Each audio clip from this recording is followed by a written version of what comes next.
the first of those is that just making money is the easy part.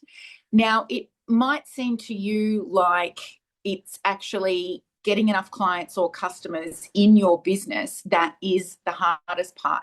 And it may seem that way for a little while, but if you stick with it and you apply even the most basic principles of business, you will eventually generate income, and it will happen in a fairly repeatable fashion. Bringing in revenue isn't the hard part. Holding on to it is, and using it in a way that allows you to build wealth isn't something that everyone's able to do.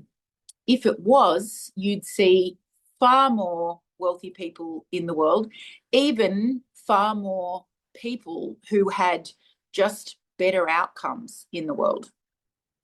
So we're talking about the type of wealth that sees beyond what your family needs in order to survive, beyond what your family needs to thrive. You need to be able to have the mindset that opens you up to setting up systems that will allow you to have enough wealth to actually go out and do good in the world. So if you're good at business and eventually you do start to generate income, whether that's through coaching revenue, you're a practitioner of some kind, you might be a dentist, a counsellor, you might be a hairdresser,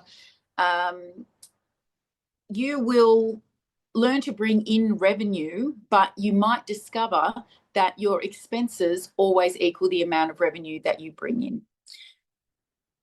That's why you need to understand that there are certain principles that are needed in order to start not only bringing in enough that there's a surplus left over, but also being able to use the surplus to grow wealth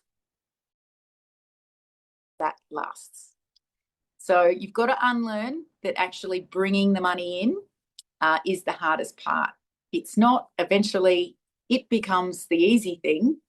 It's the structure that you need to put in there to support you keeping the wealth that you really need to focus on.